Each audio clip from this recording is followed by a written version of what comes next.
क्या कभी आपके साथ चेक को लेकर कोई गड़बड़ हुई है, कोई फ्रॉड हुआ है?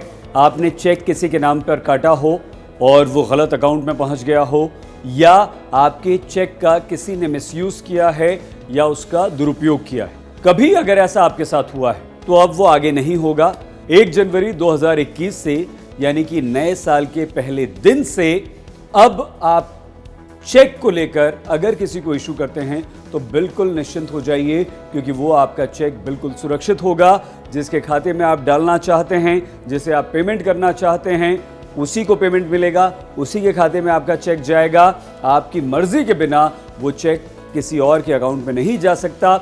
आपकी मर्जी के बिना अगर आपकी चेकबुक खो गई है तो कोई और उठाकर उसका दुरुपयोग नहीं कर सकता। आपकी मर्जी के बिना उस चेक का कोई इस्तेमाल नहीं कर सकता। 1 जनवरी 2021 से सरकार एक नया चेक को लेकर सिस्टम लागू करने जा रही है, जिसका नाम है positive payment system. Positive payment system में होगा ये कि आपके चेक को क्रॉस वेरीफाई किया जाएगा। मान लीजिए आप एक चेक किसी को देते हैं, लेकिन यहां पर एक शर्त है कि ये चेक 50,000 रुपए से ज़्यादा का होगा, तभी ये सिस्टम लागू होगा। यानी कि पॉजिटिव पेमेंट सिस्टम या पॉजिटिव पे सिस्टम तभी इस पर लागू होगा।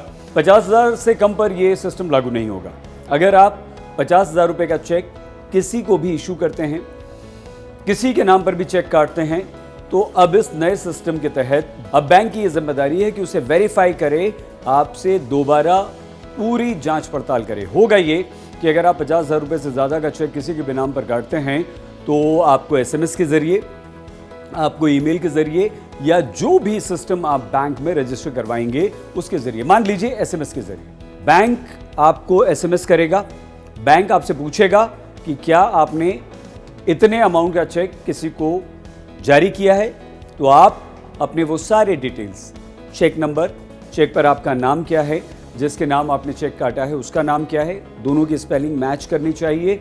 आपके चेक की और दूसरी डिटेल्स, यानी कि डेट क्या है उसमें, ये सारी चीज़ें बैंक आपसे SMS के ज़रिए पूछेगा। सारी डिटेल्स मैच करती हैं तो ही पेमेंट होगा। अगर ज़रा सी भी गलती उसमें हो जाती है तो वो पेमेंट बैंक रोक देगा।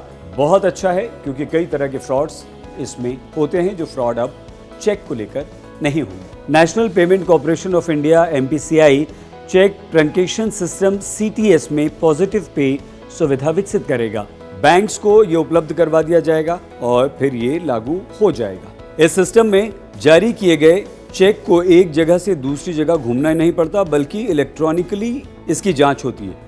चेक ट्रंकेशन सिस्टम चेक के कलेक्शन की प्रक्रिया को और तेज बना देता है। तो बस अब आप निश्चिंत हो जाइए। 1 जनवरी से आप जिसे चाहें चेक इशू कर सकते हैं, लेकिन वो चेक तभी क्लियर होगा जब बैंक को आप पूरी जानकारी एक बार दोबारा से देंगे और कहेंगे कि हाँ, इसे क्लियर कर दीजिए।